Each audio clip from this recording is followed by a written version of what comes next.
When is it? 3, 2, 1. We're live. We're live, people. Ladies and gentlemen, thank you for tuning in. This is Everyone's a Pundit, episode 96, and we are back with a banger. We got some great guests, as always, in the View studio. If you're new to the channel, please hit the subscribe button. And if you're watching today, please hit the like button. Thank you very, very much. I will let them introduce themselves, all of our guests. Please let us know who you are, what you're repping, and let everybody know where they can find you. If we can start with yourself, please, Mo. So my name is Momin. I'm an Egyptian living in the United States. A big Premier League fan since I was about 10 years old in 94. So I've been watching Premier League that long. However, actually an Inter Milan fan, but I watch more Premier League than probably anybody that I know. I watch all the games, 3, 4 screens at the time. I call myself someone who have been watching Premier League for long, to see Liverpool go up and down, to see City being not even in the picture, didn't even know about them, to know Newcastle being the top team, bottom, then coming to be top again. You can find me on Twitter. I do some Premier League shows here and there, but I just love the Premier League, and I always love to be with the good guys. You are. Brilliant. It's a pleasure having you on, Mo. We love to get your insight into. We're going to talk about how the different leagues vary with the Premier League as well, which will be good to get your opinion on. Great to have Guna Souls back on as well. Can you please let everybody know where they can find you, who you are, what you're repping? It says it in the name, really, doesn't it? Obviously mainly it's Arsenal, but you will see a lot of like La Liga talk and primarily Barcelona as well. Don't ask why. I know a lot of people don't put Arsenal and Barca in the same sentence, but I actually started watching Barca first as an advocate before I watched. I don't know why. I live in England, but I didn't watch the Premier League first. I was actually more Spanish football and just United based first. But yeah, that's what you'll find me, because I do watch the two leagues. So, and obviously mainly it is Arsenal that I talk about. Brilliant, brilliant, brilliant. Lovely, lovely Guna Souls. We've got Pete, Dave's, Pete back in the house. Let them know, please. Introduce yourself. Yeah, Dave's or Pete, whichever one you want to refer to me as, but Dave's 2010 on Twitter. Mad Newcastle fan for my sins for the last 14 years. But there has been some good times, as Mo's alluded to. 30 years supporting the club, up and down the country and in Europe, travelled alongside the Travelling Strong. And yeah, you can find me talking all things Newcastle United on Loaded HQ. YouTube channel, fantastic up and coming channel, only been going 10-11 months, but making waves in the Newcastle United social media, and also on NUFC Matters and True Faith on Matchday Lives, doing podcasts and various other things. So yeah, repping Newcastle in the best way possible. Brilliant, brilliant, brilliant. Those of you go and follow Loaded HQ, man. Big up yourself, Pete. It's been a pleasure having you on, or is a pleasure having you on again. We're going to get into some Newcastle chat today. Young Swaggy Daniels. Yes, what's happening, people? It's your boy Patrick Tyrant, aka Young Swaggy Daniels. When you see the T, you see the P. When you see the P, that represents T. Let's go, people. We are back, man. And Semps, this is Views TV official, episode 96 of Everyone's a Pundit. Thank you for joining. Just want to start off the show just by saying RIP to a very dear friend of mine, Wadey, who passed away earlier on in the week. He was a massive Arsenal fan. Gonna miss our banter, but yeah, RIP Wadey. I know you'll be watching the show tonight, so I'm gonna make sure we deliver a good show for you. Again, hit the subscribe button if you're new, hit the like button as well, people, and let's get into the show, man. So, Premier League has been a bit, there's been games during the week, there's been games at the weekend, not many because of FA Cup. We're gonna focus on a few games. We will touch on the Everton and Chelsea game, not Everton, sorry, the Newcastle-Chelsea game, because I know that Pete's got some stuff he wants to get off his chest there.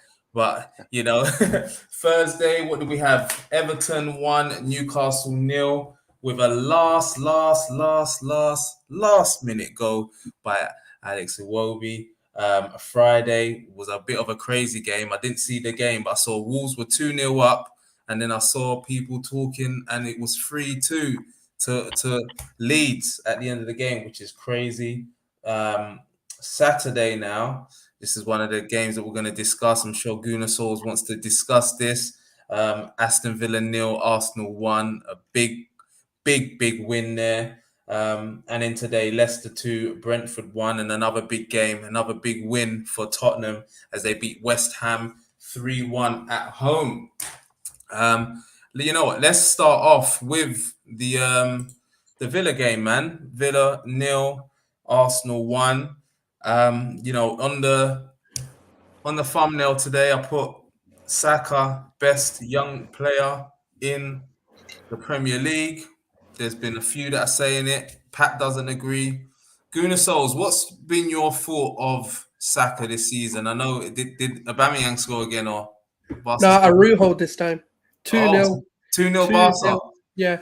For those of you that are listening, Gunnar Souls is live. We're watching the El Clasico at the moment, and he's obviously got a vested interest in Barcelona. They're 2-0 up, so he is happy. Can I, just to add some context to this, Gunnar Souls is obviously a really well-respected Arsenal fan, and on basically he's the reason why we had a massive debate on the football terrace, because basically Terry put a poll out of who's the best young player in the Premier League, and Gunnar Souls was like, it's Saka without a doubt, and then that raised the whole thing where, you know, obviously me saying that Saka's overrated, so Terry ran with that, and obviously the Arsenal fans saying without a doubt it's Saka, and it created a massive debate. It went on for like 40 minutes on there. So just to add some context, so Gunnar Souls is definitely Saka all in. And yeah, I'll let him take the floor and finish it off. Yeah, no, I'll stand by it, you know. It was funny because I was wishing I was on that panel. I was watching that show, actually. And I was like, why did you bring my tweet up without bringing, like, just bring me on for that section and, like, I'll be off afterwards. But no, and I'll tell you why. Because, and I understand, like, people want to say Trent, people want to say Foden, people want to say Sancho, whoever else you want to bring in this conversation, you know, Gallagher, you know, whoever. You know, the reason why I say it is because not only, like, when teams prepare for Arsenal, up until maybe in the last sort of few maybe games, they're preparing to stop Saka. They're coming in saying double team him, mark him out of the game, just don't give him any joy. And he still scored 9 goals and got 15 goal contributions in the league. It's 10 now. It's 10. So yeah, isn't it still 9? I thought it was 9. I thought it was. Or is it 10? Yeah, all right, 10 goals. Or I know it's 15 goals and assists or something like that. But he still managed to do that whilst teams are deliberately targeting him as an individual. Whereas with Trent can get away with a bad performance and still look like a 6 out of 10 rating because he's got Salah in front of him, he's got Mane, he's got Jota, he's got whoever else you want to put in there, you know, Foden, he's got De Bruyne to bail him out, he's got Gundogan, he's got, you know, Mahrez, Sterling, etc. So he's not the target. No one goes into Man City thinking man mark Foden out of the game. But they are going into Arsenal games saying, man, mark the hell out of Saka because he's going to make something happen. So for me, when you start to eliminate space and time for an individual to not do anything, but he still finds time and space and looks like there's nothing you can do to stop that player, that for me is the hallmark of why I think he's the best right now. I'm not saying in past seasons and last season, this season. I'm talking this season alone.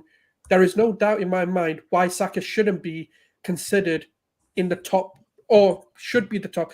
His contributions are there. There's nothing that you look at his game and go, well, he could do better here. His strength, he doesn't dive, he doesn't cheat. I'm not saying the others do, but I'm just saying he doesn't do any of that. So it's not like he's falsely, and even if you look at metrics, like for stats, right, he's on top of every metrics in terms of attacking progression football.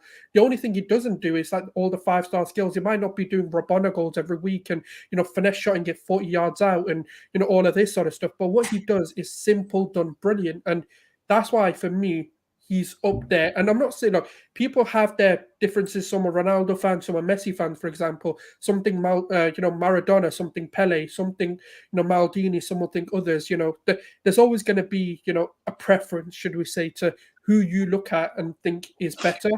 But for me, if you put Saka in a better team, he's going to do better. Like, it's evident. Like, we've improved quality and look at his output. So if you put him in a Man City or a Liverpool team, imagine what he could do. some people are even, I'm not putting him this high, but some people are like, who's like, other than like Mahrez, Sterling, and Salah, who are your top right wingers, who actually comes close to him in the Premier League in that position? And he's been shifted on the left, he's been shifted on the right, both sides. He's done phenomenal. So for me, that's the reason I rate him as highly as I do. And it can be overrating him, it could be overhyping him. But in my opinion, I just don't. For a guy that's in a team that's operating poorly to still be good, and when they are good to still stand out, it's a credit to him. You know what, Guna Souls? Anybody who follows me, watches me, will know I bang on about that all of the time. The best players playing the best teams, and sometimes we see quality from players because they're playing in your Liverpools, your Man Cities, and I think drawing on that, what he is doing in an Arsenal team, I think is admirable. Got a comment here from Martin. The thing with Saka I like is despite the tackles and the hits, he stays upright. A lot don't. Deserves respect just for that in the modern game. I agree with that as well. Mo, what's your opinion on Saka at Arsenal, man? Do you think he's a top young talent, or do you think he's slightly overrated? I think he is going in a really good trajectory. It's going up, and it helps that his team is on an upward trajectory. If they were going down like the Man United in the last 3, 4, 5 years, he would have gone the same as Rashford way. I know that I bring Man United because it's the greatest example of Marcus Rashford. When Marcus Rashford came on, he was £100 million player going to Real Madrid or Barcelona. But then he went down. It's Dele Alli style, These guys were not as flashy as Guna said, as Maradona, Pele, as Salah does these things, but they were very effective. But then it went downhill when their clubs went going to the downward trajectory. So Saka, it helps that he has a young manager. It helps that he has a young team around him, so he can be a leader on the field. And it helps with your output. When you're a leader on the field and people even older than you look up to you and listen to you, it helps. I don't think Saka's overrated. I think he's one of the best players, young players in the league. He's not the best yet because there's a long way to go. It will help them that if they go to the Champions League, and I know that Patrick would not like this, but it's going to be way better for the whole team if they go to the Champions League, because they have a lot of talent. They don't have a lot of aging players, so it will help this generation overall. And I think it will help the Premier League having Arsenal in the Champions League more than any other team, more than Man United, more than Tottenham, because of the amount of young players and the amount of talent that they have. They will go upwards. What if we go Man United to the Champions League, it's going to be same old. About the game that Arsenal played against Aston Villa, there is one thing that people did not notice, and I didn't see a lot of people tweet about it, is the control that we see from Man City in the game. From the first minute, it looked like Aston Villa are not coming to play. But I thought it was the other way around. It was Arsenal came to control. Arsenal came from the first minute. We will control this game. The way you do this is that you don't just go forward. When it didn't work on the right side, they will recycle the ball, go to the left side and try from all over the place. And that pins the other team backwards. So Aston Villa did not know where to go, what to do. They didn't know where the attack is coming from. Arsenal did not do this in the beginning of the season, but they have been doing this for the last 10, 11 games, apart from the big games against City and Liverpool, even though they tried for 45 minutes, but they couldn't do it for 90 minutes. This is something that we have to give credit to Arteta about. Coming to away grounds and controlling the game, controlling the tempo from the first minute, so you have the upper hand. Even if you're not winning, you are still the one that is closer to scoring than the one that is pinned back. This is very, very good point to Arteta and his managerial team, that they know how to control the game. It's a really good thing to watch, especially from young players. You know what? Something I've mentioned on here as well, isn't it, Pat? Personally, that I feel that Arsenal they're not just getting results, but they're playing well, in my opinion. Something that Manchester United haven't been doing. We've seen a good performance, I think, from Tottenham today. Pete, what are your thoughts, just following on from what Mo said about Arsenal controlling games? Is that something that you've seen from them of late? Yeah, I completely agree with what Mo says. That's the thing that's really impressed me about Arsenal, because Arsenal, in years gone by, when we saw the Arsenal at their absolute best, were in that position where they were able to control games with the ball, be able to dictate the play. They've not been able to do that in recent years, and teams have been able to dominate them because of that. They seem to have got that back, and you both touched on it as well, in that the fact that it's not just about the fact that they're getting wins, it's the manner in which they're doing it. It's the football that they're playing. It's the fact that they're dictating the play. It's the fact that they're dominating possession. It's the fact that they're outplaying their opposition. Aston Villa are no mugs. They're a good team. They're a good counter-attacking team, but they made them look average on Saturday, and that was the most impressive thing about it. The even more impressive thing about that, on top of that, is the fact of, you've already mentioned how young that team is. They are players, young players, playing like they're in their prime, that like they're 27, 28 years old. They're not. There's a lot of young players in that team, but they're playing like they're already mature level players. And that's the thing that should be frightening the top six, because they're going to get better. They're going to get better under this manager. They're going to get better with confidence, getting Champions League football. It doesn't matter how their campaign goes next year. I can see them getting Champions League football. I think people in the media don't want them to get Champions League football, because I think in the media, they think it's better for the likes of Man United and having a star like Ronaldo, who I love personally, but I think, he needs to move on from Man United and enjoy the rest of his career. I don't think it's the right move for him, being at Old Trafford. But having Man United is the kind of the poster boys of Champions League football for English football, is probably what the media want. But actually, I think Mo's absolutely right in actually that Arsenal are the better team that actually probably could go further in the Champions League than a Manchester United with the way they're playing. And even if they don't, it's great experience for those. It's great for the Premier League. It's great for those young players that are building up. And you know what? There's a lot of English players that are going to benefit English football, and playing for their country. It can only elevate them from that period, that point as well. Martin, one of our loaded boys in the chat, has already talked about Emil Smith Rowe. You got Saka that we've already talked about. There are a couple of others that could benefit from England.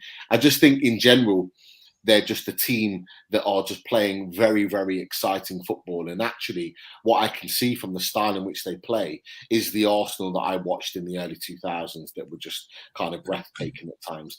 I'm seeing that. I'm not saying it's going to be at that level again, but you can see that style of football that Arsene Wenger imprinted on Arsenal coming back in. You know what? Before we move, I just want to say something about Man United. Apart from Tottenham, we're going to talk about this later. If you talk about which club will benefit more from going to the Champions League, if Man United go to the Champions League, this player will think we did what we needed to do. We did what we were asked to do, and it's going to be a patch. No rebuild, nothing. But if this Arsenal team go to the Champions League, it's the cherry on top of the cake, and these players will only go upwards.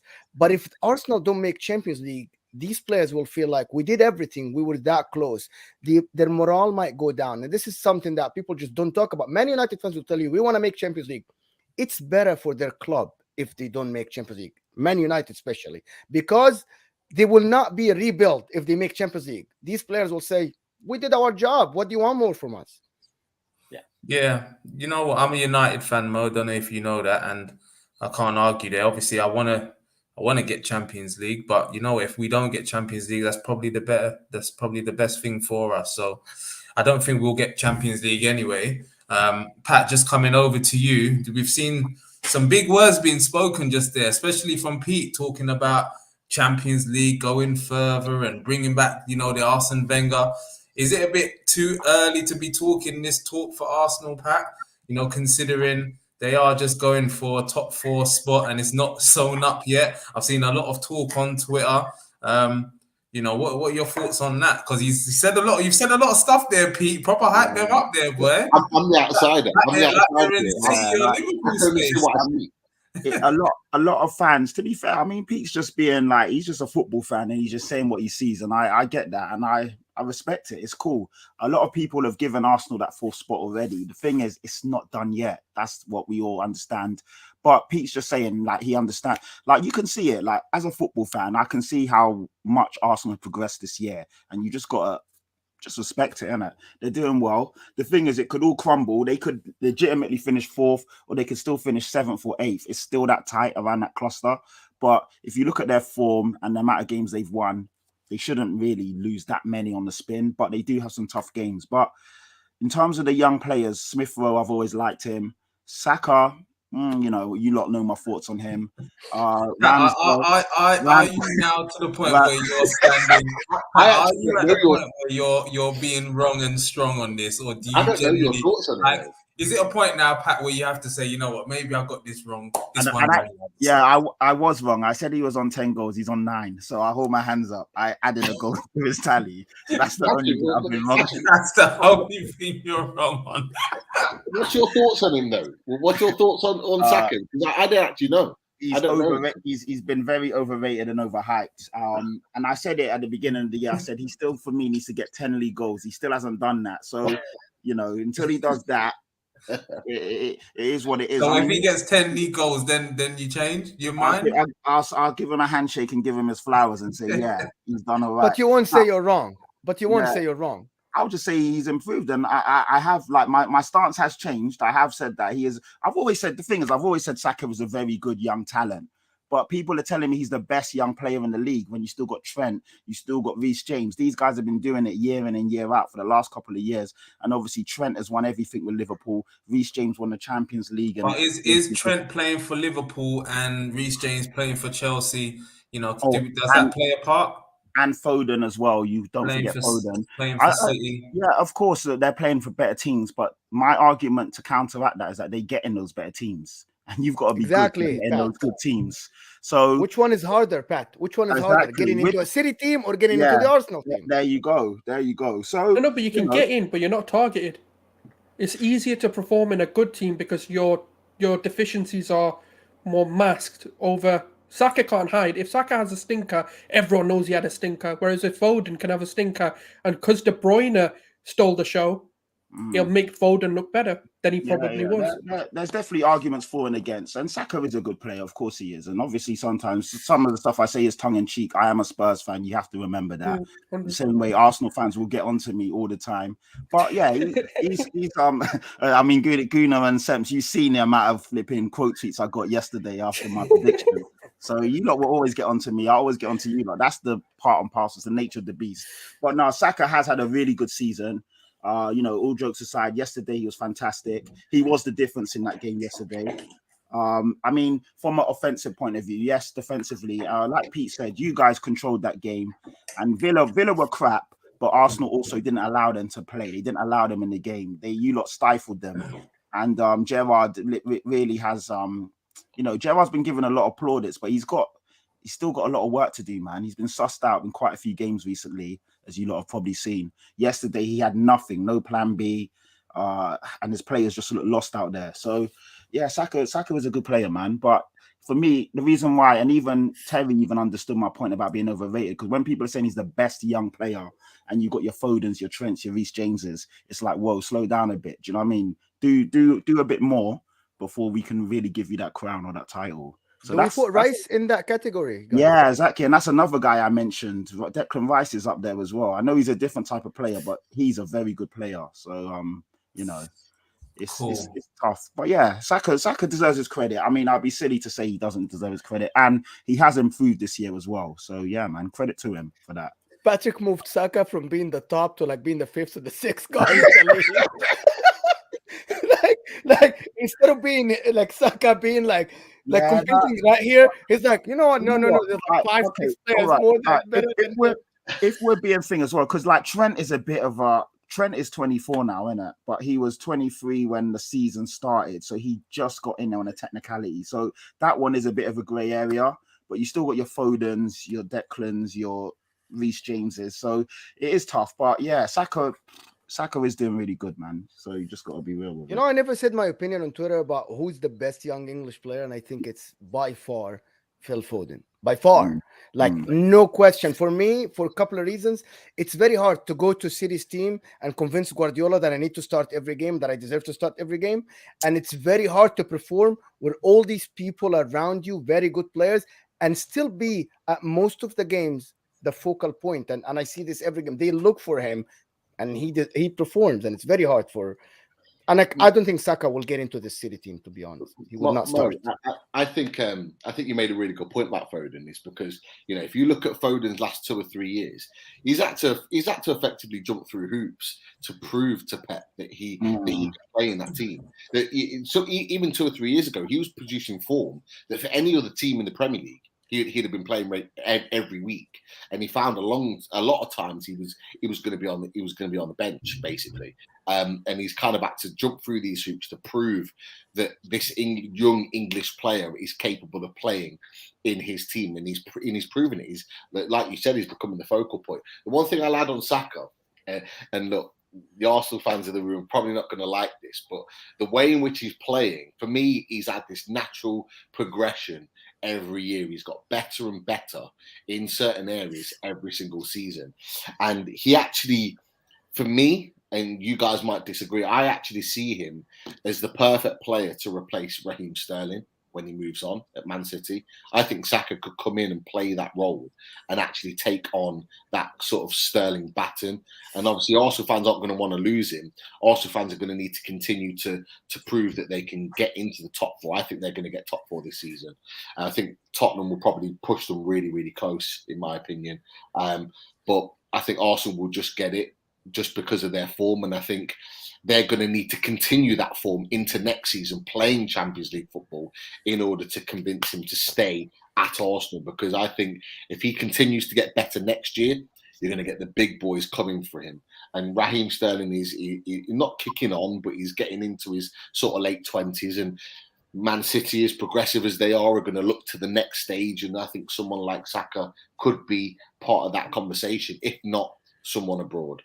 Can I just quickly interject on that and ask Guna, how many years has Saka got left on his contract? And is there talks of renewing it and obviously extending it for more money and stuff at the moment?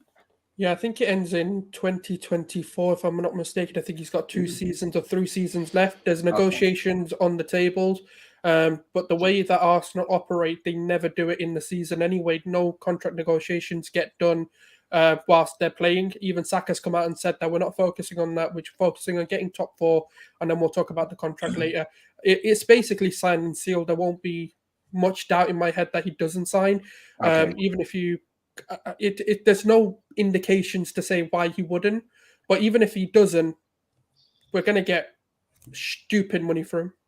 Stupid money. They're not going to let him go for anything under 150 million, in my opinion. It's not about whether he's worth it or not, but they can demand that because he's got years on him. He's so young and he's so talented. And to be fair, I don't see him leaving. I just thought I'd ask because I didn't know how many years. It's just one of they have said it, like there will be obviously a contract renewal on the table, but they just don't operate during the season. They've never really done mid-season renewals unless you're a manager, maybe. But even then, it's rarely done. And Sams, you did bring up. Sorry, Sams. Just you brought up a really good point from Ash about the water boy comment. Yeah, and obviously that was at me. I'll say to Ash that Pep, for me, still hasn't done. Yes, Arsenal on a great form, they're on a great run, but like I said before, they can still finish 7th or 8th, and that's no shade. It's just that the way the chips fall and the games that are still left, they still got some tough games. So let's see how he finishes, and then we can reevaluate my statement on the Waterboy thing. Because if he finishes 7th or 8th, then what's changed? Obviously, if he gets 4th, then fantastic. Obviously, a lot of people will have to readjust their, their thoughts on Arsenal and Arteta as a manager. Yeah, I wanted to sort of piggyback off that because it's something I've been seeing a lot of on Twitter, and I've not seen it from Guna Souls, but he may be the same. Do you think that there's a sense of overreaction at the moment, Guna Souls? Considering we are in March and some of the celebrations we're seeing from the Arsenal team, some of the tweets we're seeing from Arsenal fans, it does kind of feel like everything's done and dusted. Pete thinks you're going to get top 4. I think you're going to get top 4 as well. But there does seem a bit of an arrogance, like it's done and dusted. Do you get that as well, or am I overreacting or being a hater as being a Man United fan? No, I think for me, I've always said it. Look, there's still 10 games to go, 11 games to go. There's still enough games to bottle it, to be completely honest. And we've seen it, and the reason why I think we can call it arrogance or we can call it whatever, but it comes is because we've shown the most consistency throughout the years, like throughout this season, should I say? Sorry, where we've strung 5 not draws and wins, but 5 wins consistently. Before the Liverpool loss, we were on a 5-win streak. That's now 6 away wins in a row that we've won, not drawn, won. So when fans come out and they're a little bit arrogant or they're a little bit, confident or cocky about it, I think it does come from a place of sort of just seeing how the season's been, looking at sort of Spurs' form. Granted, they had another manager at the start of the season in Nuno, and obviously Conte's come in, so it is a different dynamic there. And obviously with United, it's different because they've got Ragnick coming in and Ole, so it's difficult to dictate whether their form will continue under these managers or whether. And both teams have been very hit and miss. They've got huge gaping holes in their team. There's certain styles that Spurs are yet to show they can break, and United are just showing bizarre form. Like their form is so up and down. One day they look like one of the best teams in the world, and the next they look like absolute garbage. And Spurs may not look crap against a team, but they definitely show that they're struggling against a team, such as Burnley, for example. They just don't have an answer for a low block because I know they hate when I say this, but they are a transition team for me. They are a counter-attack. That's primarily where they dominate, where a team comes at them and they can pick them apart. That is hands down the way that is suicidal. If you go into a game and thinking you can go toe-to-toe with Spurs, they are going to absolutely annihilate you, regardless of Conte, regardless of who that manager is, because they've got 2 of the most potent finishers in the league in Kane and Son. Give them a chance, even half a chance, they're scoring. Like, look at Son with his second goal where he just blasted it top corner. Like, most strikers or most wingers don't finish those chances. So you have to think about, what you're doing against them. And they've still got a game against Burnley to play. And if teams are smart enough to understand that, let's just sit back, then they probably won't beat them. Like, I'm not saying they won't, but it's going to be tough. And that question still needs to be answered, whether they can beat these low block, solid defensive teams. And with United, I just don't know what they're doing this season. I'm going to be I have no idea which United turns up. They can get smacked, or they can go and smack a team. They've got the quality there to get those 1-0s, those games over the line, but they haven't shown it. And that's why I think with the fans who are very confident, it comes from a place of just looking statistically at how all 3 of those teams have done. For me, it's not wrapped up. It's only 3 points between us, like 4 points on United, and I think we've got a game on them. And I think Spurs is 3 points now, but I don't know if there's any games. And you've got a game in hand on us as well. Right. But, so that game is Chelsea anyway, so it's not really a foregone conclusion whether we even get through, but we get any points really. So and we've got United to play, so there's a lot to play for. Like, I'm not sat here thinking, top 4's done. We can still slip it. I don't think we'll get below 6th, in my opinion. I think you won't. I think 5th at the lowest for me. Otherwise, that'll be a complete collapse. But yeah, it for them, it comes from a place of logic, and it comes from a place of statistical nous and just looking at form. That's what I can say. But for me, it's exciting. It's a good race. There's fine margins. If we slip up, they can capitalize, but they've got even more reasons to think they're going to slip than Arsenal slipping. I think, Guna, you said some really good points, eloquently spoken, and it made a lot of sense. But I just think, for me, I've seen a lot of arrogance, and some of the fans aren't as smart as you, and we're just saying, it's done, we're getting top 4. And I'm like, but you guys have still got to play, you still got to come to White Hart Lane, you still got to play Chelsea, Man United, and you got to play West Ham. So those are toughies, those are tough games. And then obviously you've got the other games where teams can mess up. I know you haven't so far. Your form has been immense. I think your form's up there with Liverpool and Man City in terms of the last 10 games, 11 games. But who's to say it will continue like that throughout the whole of the season? So it is not a foregone conclusion. But of course, you're in the driving seat for fourth. Of course, you are. The next 5 games, there is a massive difference between the way teams play. The next 5 games for Spurs are teams that try to play attacking football. And Spurs thrive against teams like this. As Gunnar said, they struggle against the likes of Burnley, the likes of Norwich, the teams that are gonna be staying back. But Spurs' next 5 games are actually against teams that will try to play progressive football. So I think they have a very good chance of just picking up all the points. Arsenal, playing that Aston Villa game, proved to us that Arsenal can play against any type of football, a defensive team or an attacking team. However, the next 5 games for Arsenal are against teams that will try to attack. They won't try to defend. Even the Brighton game, they're going to try to attack. You know, Graham Potter tried to attack. I think you play Brighton in the second game after Palace, right? Yeah, I just checked. So these next 5 games are going to decide, can Arsenal do it against low block teams and progressive teams or not continuously? But Spurs, they know what they're coming up against. They're coming up against the Newcastles. I don't know who else you're coming up against. I can check. Yeah, you're coming against Brighton, Brentford, Aston Villa. All these teams try to play progressive football. So I think your counter attack can win these games. So it's these next 5 games are actually very, very decisive, even before the North London Derby, even before the Liverpool game against Spurs. I'm just having a look now at Arsenal's games: Crystal Palace, Brighton, Southampton, Chelsea, Man United, West Ham, Leeds, Newcastle, Everton, and there's going to be the North London Derby in there somewhere that hasn't been scheduled yet.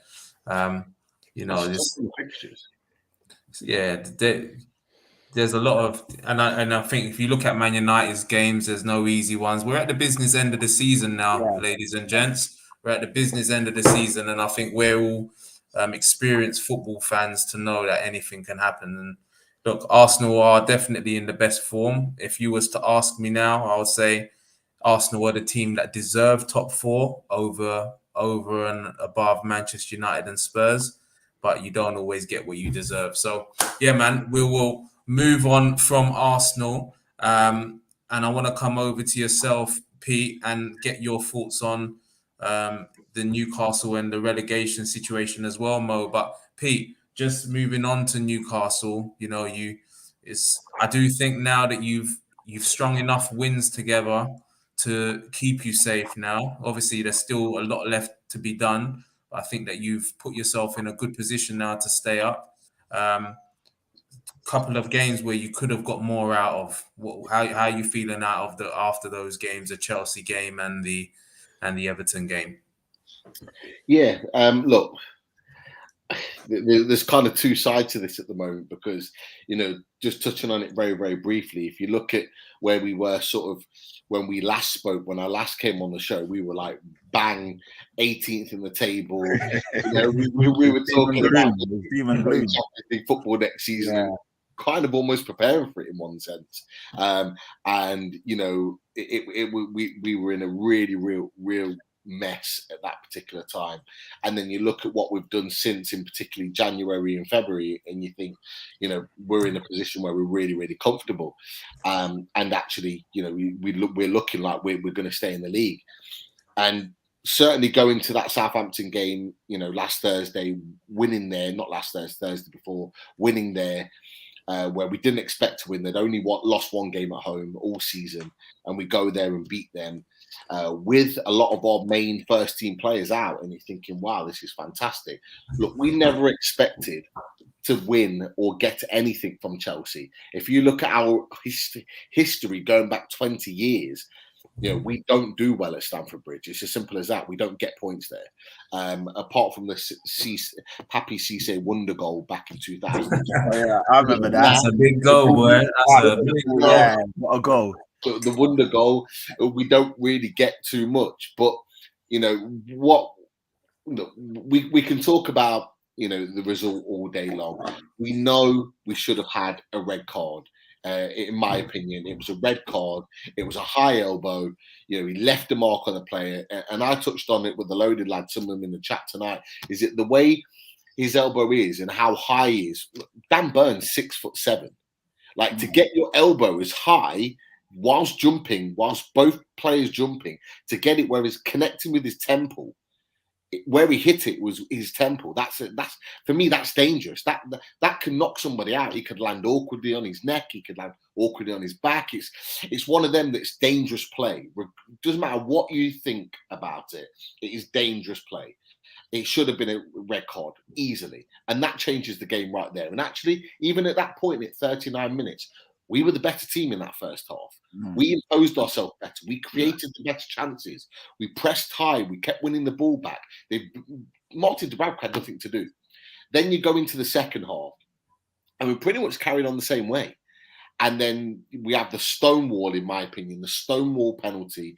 It's been talked about. Dermot Gallagher on Sky Sports has talked about it. It was a Stonewall penalty. How it's not been given, I've got no idea. So we've had 2 moments in which the game's going in our favour. Neither of them did. And at that point, you're thinking, right, okay, we'll take the point. We don't get much here. We'll take the point. And then a moment of brilliance. Jorginho plays the ball over. An unbelievable, like ridiculous, outrageous touch from Havertz, puts it in, wins them the game. It is what it is. But we move on to Everton, and obviously I was at the game at Goodison Park on Thursday in the away end, and I went there and I said to P as we came on earlier, is that I was looking to put that dagger in the heart of Everton to say, you know what, see you later, like we want them gone.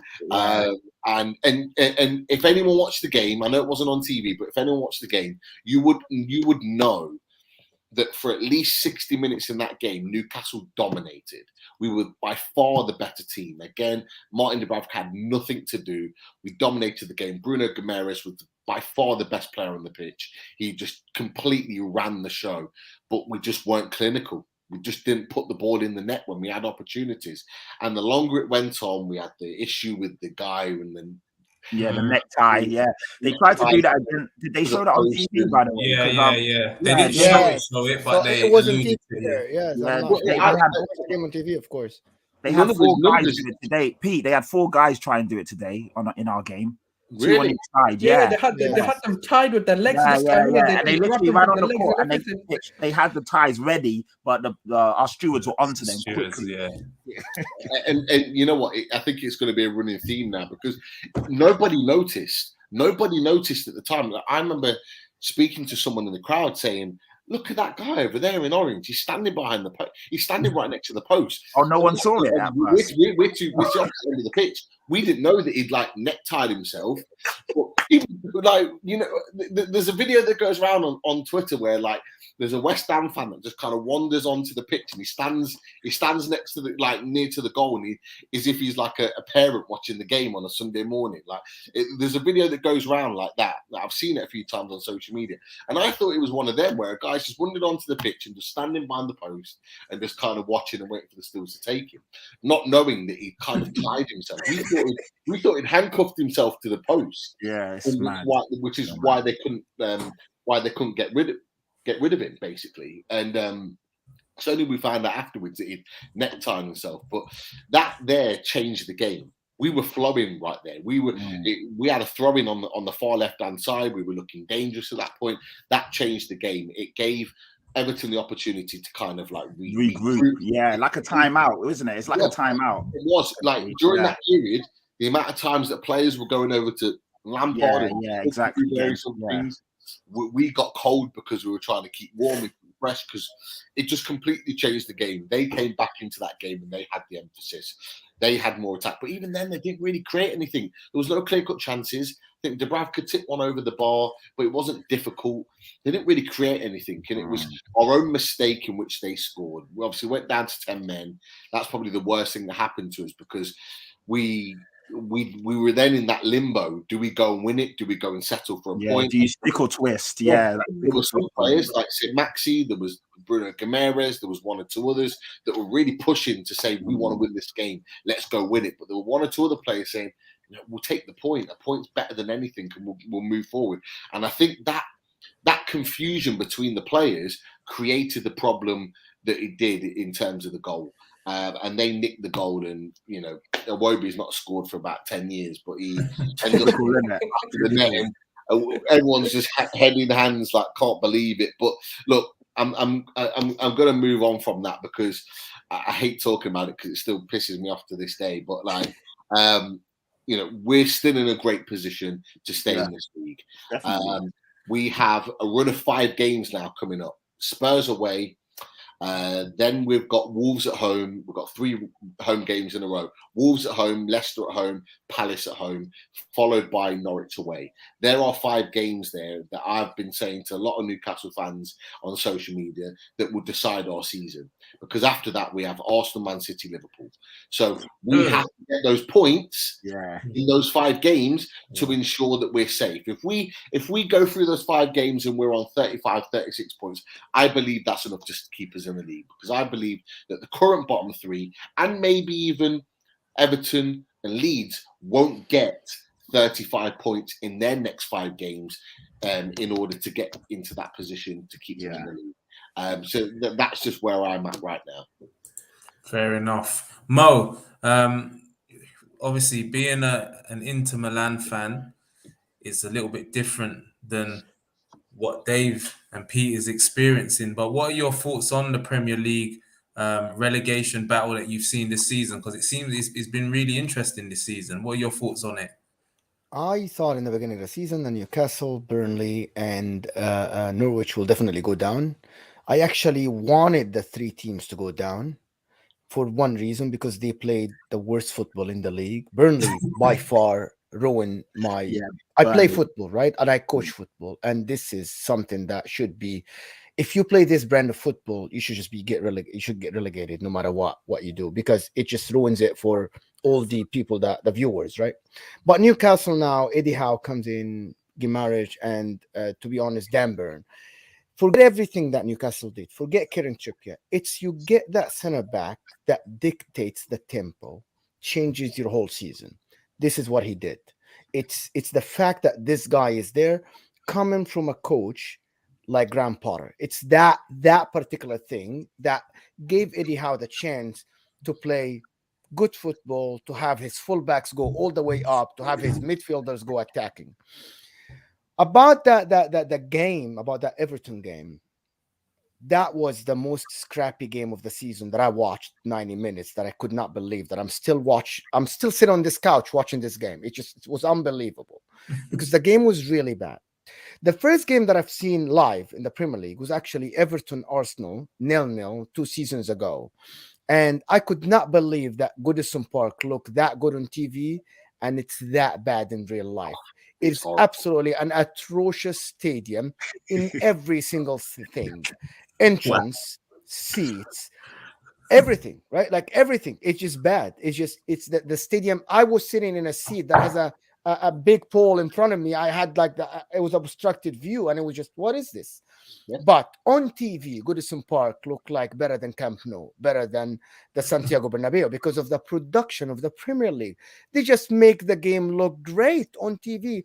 Even this game, because I have a different perspective of watching football. This is why I would watch Burnley play Leeds and I would just still enjoy the game because of the tactical battle and all the physical things. But as the game has been going, Newcastle and Everton, this is shit. How is this team, Everton, is still playing the Premier League? Yeah, Lampard has no idea what he's doing. Like, the guy doesn't even know what Eddie Howe the plan was. He didn't know. He kept just pointing things. And I know that coaches do this when the camera comes on them. They just do this shit, right? But they're actually not doing anything. Because it didn't matter what Newcastle tried. Everton didn't have a clue about how to stop it and how to get forward. And it will be scoring the goal. He was absolutely one of the worst players on the field before the goal. Actually, people just forget that. He was really, really bad. But him scoring, there was a brilliant goal. So the Premier League, you would watch Sociedad in La Liga playing Sevilla, which is a top game. But then you would have the second TV, and it would be Norwich playing Southampton. And the game looked brilliant on TV. The camera angle, the commentators, of course, me being an English-speaking person, is that this looks so good. The stadiums look good on TV. So this is why the Premier League is the most watched league in the world. It's the biggest league in the world. It's not because you have the best players. Now you do. But even 5 years ago, when still Messi and Ronaldo, it was only the Clasico. Every other game was shit. You watch it on TV. The grounds are bad in La Liga. The cameras were bad. Serie A was... I'm not just going to talk about Serie A because we know how it looks. You watch Atalanta play Napoli, which is a top game, and it looks so bad on TV. If you go to the stadium are too big for the games. I went to the San Siro a couple of times. It is very big, and you're very, very far. But I went to the Tottenham Stadium a couple of years ago, and I was sitting right next to the players. I went to the Etihad. It looks good. But it's not only about this, it's the production, the game, how it is on TV. People just don't understand. This takes a lot of work. And this is why the Premier League gets sold for 3 billion and La Liga is just 1 billion. Serie A is 800 million. It's just the difference in production. But the level of football is up. You don't tell me that Newcastle versus Everton was better than Sociedad playing Sevilla. It's definitely not. But it looks better. Everton made it that way. Everton made it that way. They made it a scrappy game. They needed to scrap for their lives, and they tried to make it as scrappy as possible.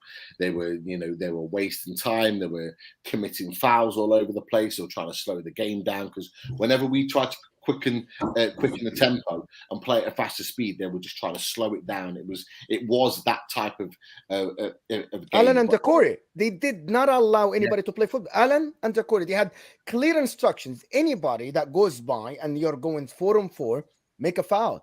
By the way, Alan should have had 2 yellow cards the first half. Forget that red card.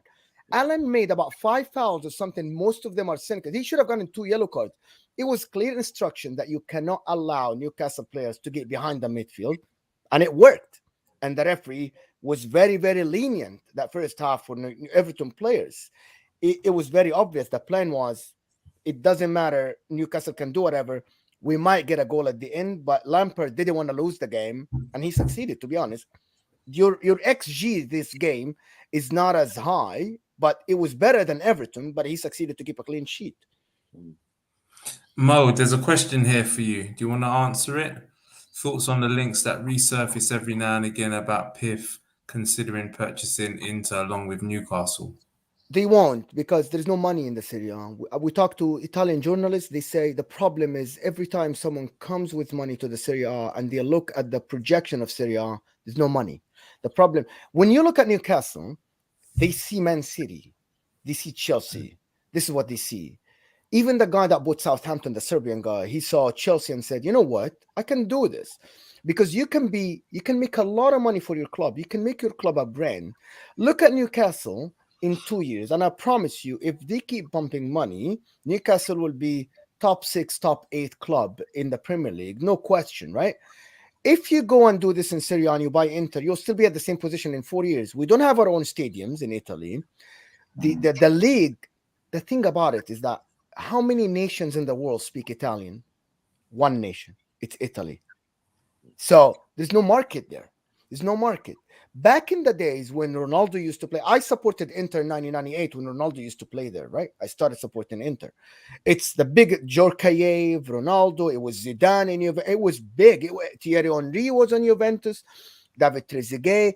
It was the biggest names. But nowadays, what are you offering? There is nothing going on. Juventus tried that, attracting the big names when they had these 2 Champions League finals with Allegri in 2015 and I think 2017. But again, the rest of the league is going downwards. When you get Olivier Giroud and he balled in the Serie A, when you get Zlatan Ibrahimovic, who's 40 years old, and you start him and there's nothing going forward. The way that Italian football, let me tell you something that a lot of people don't know. The way people still scout young players in Italian football is the same way they did it in the 90s. Look at the physicality of the young English players coming through. It is, especially the forwards, it's Phil Foden, Marcus Rashford, Saka, Greenwood. What do you notice there? There's no physicality. They are small players. So English football changed the way they look at football from different positions. Italian football still pick the big guy up top. No matter, it doesn't matter how good he is. They just pick the big foot. Who is the young Italian player that you saw that will go and conquer the world? Maybe Chiesa. He's good. He's not great. He's not great. So Italian football doesn't have any. So the Saudis, they come and they don't see any future there and they leave. This is why it's up, down. It shows its surface and then it goes down again and resurface and then they go somewhere else. Fair enough. Good answer to that. Question. Very, very detailed. Very, very detailed. Yeah. And a bit of a good insight into, because I don't watch Serie A football anymore. Back in the day when I was a kid, I used to, as you said, when all of those top players were there, but it's just not that anymore. So I totally get your point on that. Moving on now to the last game of this week, which is the big game for today. Pat's got his Tottenham shirt on. Yeah, don't do me like that. I've always Is that Tottenham hat as well? Is he got on as well? Matching. Other than Easy now. Turns it around. Let's go. Young Swaggy Daniels in the house. Let's go. Yeah, man. Pat, I know you was itching today. I know you was nervous. Today was a big win. No, but you know what? Just go on. Nah, you know what? Obviously, before kickoff, you're always nervous, no matter the game. But I was confident, and even on the Coys.com podcast, which we recorded on Monday, I said we would win both games this week and win quite comfortably. A few of the guys were like, "No way, we're going to drop points and this and that." But I was like, "Nah, I just had that feeling," and luckily we did.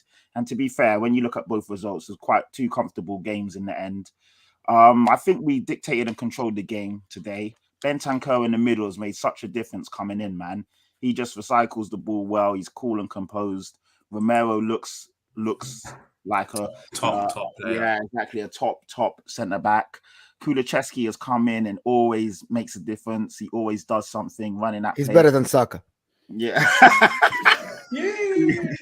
He's just trying to bite. Gunasools didn't bite. But now, you know what, Daz? I haven't got the socks and shorts on today. Sorry, man. Next week. It's fine, man. You can wear the shorts and cool. Why not, man? Embrace it. But now Kulusevski's only 21, man. You look at him, he looks like a grown-ass man, but he's good, man. I mean, when you look at Kulu, he doesn't have any standard attributes. He's not lightning quick. But he's just technically sound, and he just creates. He's good on the ball, man. Yeah, he's good on the ball, and he's strong on the ball as well. Like you can't really get the ball off him, and he's just a good player, man. And he's slotted in. What's really good is that our January signings have slotted in, and they add to our team, which is always going to be a good thing, because you had Lo Celso and then Ndombele, and yeah, they were expensive players and they came with a name, but they weren't doing anything. Where your Bentancur and Kulusevski, every game they're doing stuff. And yeah, man, it was good. We were fortunate. West Ham obviously had a big game on Thursday. They played a lot of minutes, and that definitely ran to our advantage, because you probably didn't see it on TV, but Declan Rice was finished. Every time he did something afterwards, he was literally leaning over. Was the game not on TV, guys? I was watching. No, it was on TV, but you know the cameras, they don't show everything. Like literally, when the ball wasn't in Declan Rice's he was literally on. You see more when you're at the game. Yeah, man. you see everything. Yeah.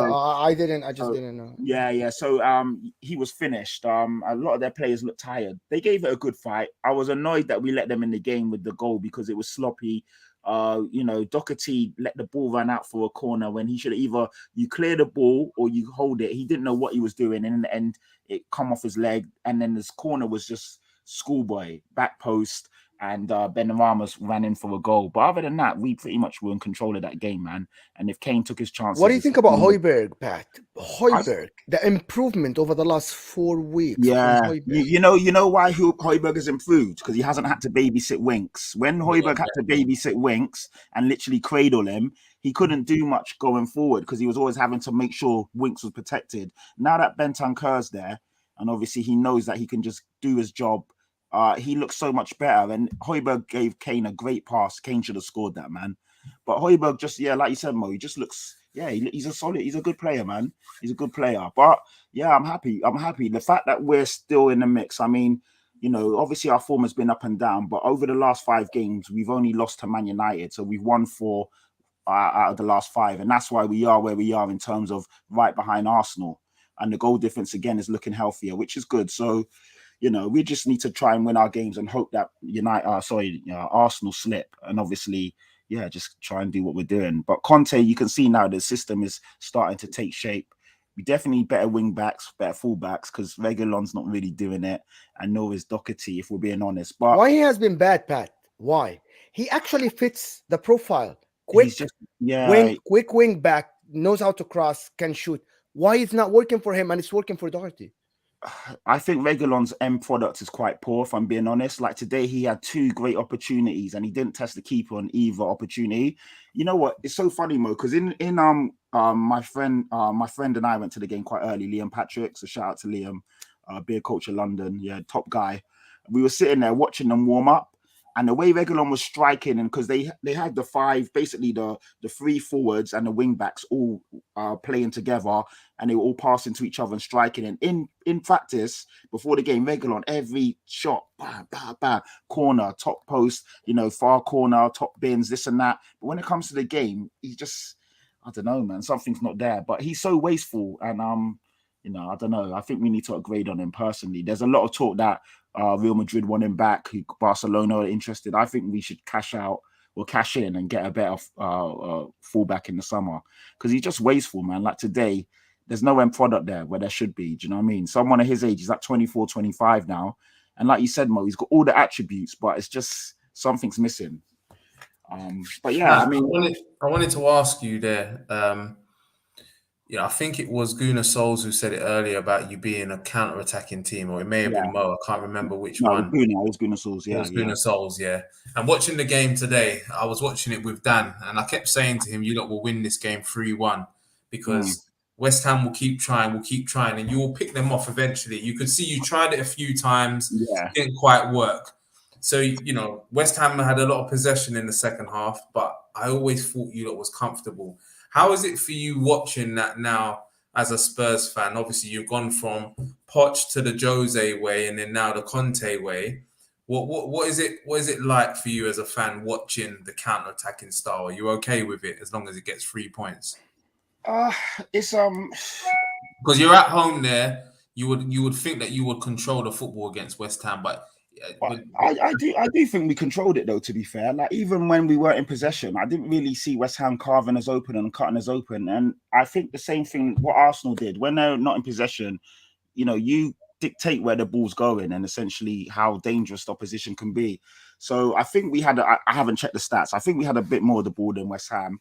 And we obviously do flow on the counter really well. You got Son, you got Kane, you got Kulusevski, you got Bentancur, people that will find you and pick a pass. So obviously, yeah, as a team, you want more of the ball. I agree, but then I've seen us have a lot of the ball and not do anything with it. So I'd rather be cutting edge and work people, move the ball around. In the first half, we were moving the ball from left to right, going back across the middle, recycling it, and we were tiring the West Ham players' legs out. It is a bit of both sense, really, because obviously, you want more of the ball, of course, but there's no point having the ball just for having the ball's sake. You need to be able to be dangerous with it. So I do think when we get the ball, we are always looking dangerous. We're always looking on the front foot. So yeah, a good question, but at the moment we're scoring quite a lot of goals, so I'll take it. To be fair, that's coming from an Inter Milan. Let me tell you something about Antonio Conte that people have a false premise about Antonio Conte being a counter-attacking coach. Actually, Antonio Conte is a coach that is his whole point is to have the ball all the time with his team, but he needs two big forwards to make that work. And because Tottenham don't have these people, it doesn't work. So he switched to having Kulusevski and Son running at defenses on a counterattack. But his main thing, Antonio Conte, and he said it when he joined Inter, he said, I want to have the ball. I want three midfielders that will control the game. I don't want the opponent to have any opportunities to go on my three center backs. I want two center backs to be able to go up. And we saw that's a little bit of Romero today. If you look at Romero's statistics today, he went up the field. His position is actually on halfway line most of the game. It's not actually in the back. He wants the other guy, but the problem is Davis on the ball is not the greatest, and his recovery is not the greatest, so he doesn't trust him. But Antonio Conte eventually will want to have the ball with his team all the time and pin crosses from a wing back to a wing back, which is what he did with Chelsea. It was always Alonso come to the far post and Victor Moses coming from the right side. He wants his wing backs to be all the way up to create four on the same line up top, but he doesn't have this. And this is why sometimes in big games, he just defends. He didn't do this with Inter at all until it came to the clutch at the end of the season and his players got tired. But he would want to have the ball. If they give him the tools, Antonio Conte will be up there with Guardiola and Jurgen Klopp in terms of ball position, because this is how he wants. This is how he built Juventus team in the early 2010s. Brilliant stuff. Gunnar Souls, just sort of going off what Mo said, what we're seeing, we've spoken about Arsenal's form. Spurs now, I think it's the first time in 2022 that they've had back-to-back wins, knowing that they do have Antonio Conte.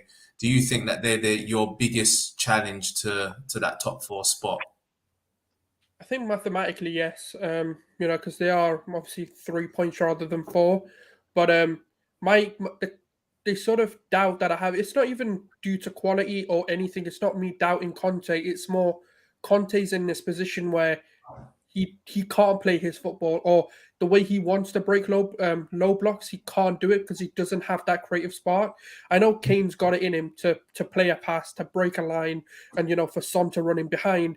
But the problem is we're not seeing it against those teams. I'm yet to see what they can do, and that's the only reason I say and if teams smarten up this season, to that, like let's say Newcastle go into that game knowing that, okay, they're good on the transition, they're good on the counter, so let's not let them do that. Like Lampard literally just went there and gone, well, what is Spurs good at? Transition. Do you know what we'll do? We'll open our legs wide open and let them just transition us. Like I didn't get it. I just didn't. I was like, what are you doing? I was like, all right, it's 1-0. Okay, you'll learn. He'll learn. Okay, maybe, just maybe. 2-0, 3-0, 4-0. I was like, what are you doing? I was like, do you know what? I am so convinced he said, I'll give you a 10 grand bonus because we want to get into the Premier League history book for the biggest scoreline defeat. I bet you anything. He said to those players, I'll give you double your wages if you go and lose 10-0. Because that for me, nothing made sense. So for me, that's why I'm saying if teams pattern up, other than maybe Liverpool, just because they've got a gulf of quality that they can overcome the transition and still score a bag full of goals, and they've got Van Dijk and they've got the quality to maybe do that. But Newcastle, don't do what Lampard did. Don't go out there thinking you can go toe to toe. Because even as an Arsenal fan, like in that North London derby, I do not want us to play the football we're playing. Because if we do, they'll smack us. They will absolutely smack us around. Because on the transition, they are threatening, and it's not a diss at them. I'm not dissing their style. I'm not saying it's a bad way to play football. If it works, it works. If it gets you top 4, I'm not going to sit here and go, yeah, but they only done it because they play transition football. Like, who cares? You do it how you do it. Whether you win every single game 1-0 or whether you win them 10-0, it's the same fucking thing. You're getting 3 points at the end of it. So they've got Kane and Son. Don't give them what they're good at. Like, suffocate the space. And if teams do that, I don't see them getting a lot of points. I see them dropping points. And that's not dissing their quality. It's just they don't have that. They haven't replaced Eriksen. And Dele Alli hasn't done what he's supposed to do. He's meant to be that number 10 or that second striker that can get those goals in those moments. But he hasn't lived up to that name. And obviously now he's at Everton anyway, so it's irrelevant what he does. And Kulusevski, he's only just come in, so you can't put all the creative burden on him. And then you've got your fullbacks who are very hit and miss. Like, they are very iffy. Like against Leeds, they were very good, and especially in that first goal, I think it was your left wing back assisted your right wing back. Yeah, it was fullback to fullback. Yeah. So they can do it, but I've just not seen it consistent enough. And the problem is Conte's only just come. That's why I'm a bit more confident that we should be able to do it, because we've been playing like this and we've had this sort of team for at least a season and a half now. Other than Ramsdale coming in and Ben White, and then Tomiyasu, when he comes back, obviously he'll be in there. But other than that, the team is from last season, so we've got that cohesion and that unity and that understanding, which Spurs are trying to get to. So that I know it's a fine little thing and it's a soft factor, but it can be the difference. Whereas they're relying literally on Kane and Son to get them over the line. If they don't perform, I don't really know who wins you the game. I'm not saying your other players are not good enough, but they're just not match winners yet. So that's the problem. If you nullify Kane or Son, who wins you the game? No, I hear what you're saying, man. And as I said, I was watching the game, and in the second half, I just was like, eventually Spurs are going to pick them off. As soon as the ball comes into Kane, 2-3 passes, and they're already in having a shot at goal. Or they're one-on-one with the keeper after 3 passes. It's very good in the transition and the counter-attack, as you say. Pete, you wanted to say something earlier when Gunnar Solskjaer was talking about Newcastle in that game. What did you want to say? No, Gunnar Solskjaer, you made a good point, because Eddie Howe is definitely not Frank Lampard. And the one thing that for Eddie Howe is tactically, he knows how to kind of adapt his team and his way of playing. We've seen the way in which within 24 hours of him planning on setting up as a 4-4-3, two players pull out with illness in Shelby, and I can't think who the other one was before the game.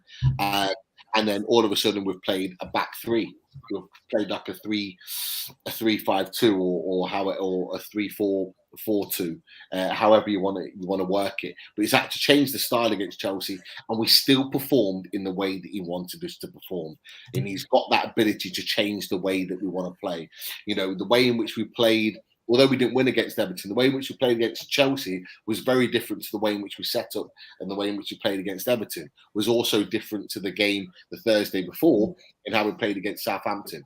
And he does look at teams on a one-off basis to say, right, this is how Tottenham set up, this is how Chelsea set up. In order to get at them or to stop them playing, first and foremost, we play like this. And if you've noticed, and you may have not noticed, but I know us as Newcastle fans have noticed, is that we actually play differently in certain pockets of the game. So what you will notice, you may have noticed against Chelsea, is that we press the ball really, really high, and we stop them, even from goal kicks, being able to come out and play at all. And we had a very set formation.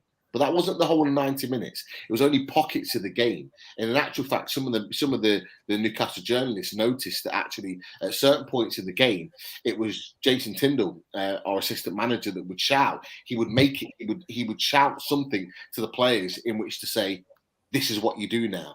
And then bang, we're pressing high. And then he'd shout something else, and then we'd sit deep.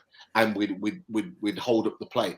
And actually, and this is like unheard of for Newcastle, especially under our previous manager, Steve Bruce, who wasn't he didn't even know what tactics were. He even talked about in his press conferences before he signed for his manager that he didn't do tactics. When he was Aston Villa manager, he didn't do tactics.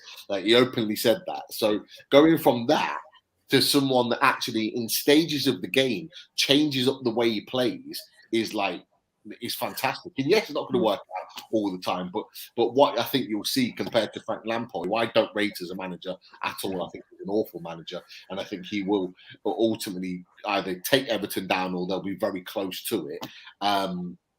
You'll see a very, very different performance when Newcastle comes down, providing that all of our players, aside from Trippier and Wilson, are fit and firing, which I believe we're in Dubai at the moment doing a warm weather training camp, our second of the season.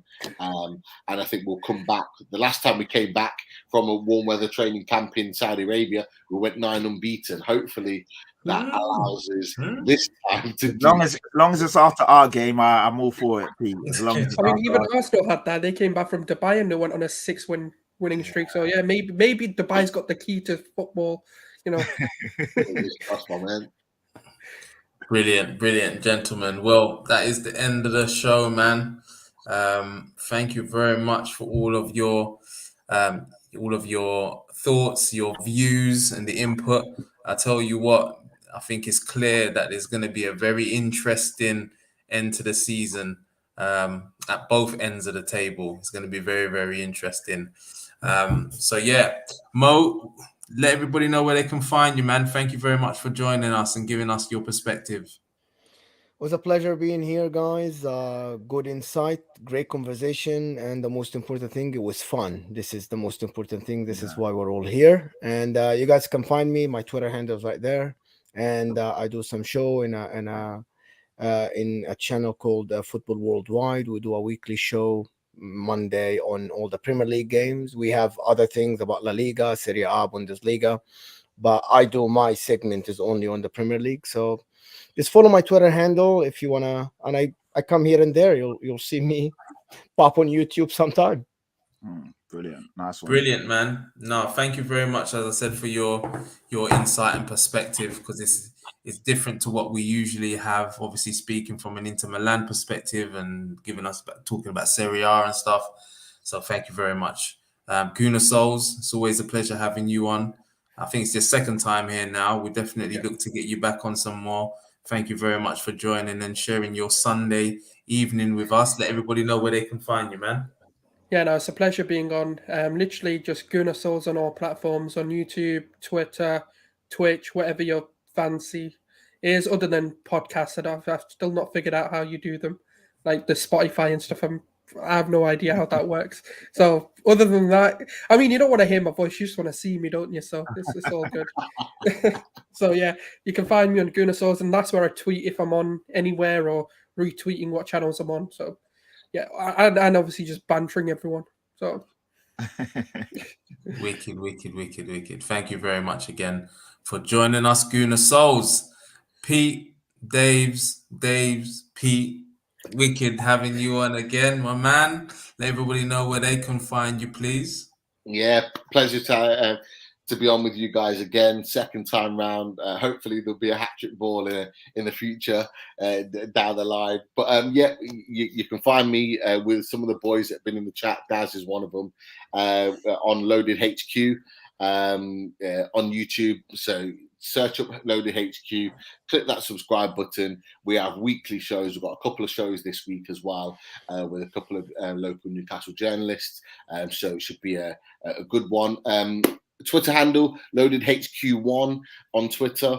Give that a follow. You'll be able to track all the latest stuff Loaded HQ related. And yeah, we just exactly what Mo said. We just love talking Newcastle. We find it fun. We find it enjoyable.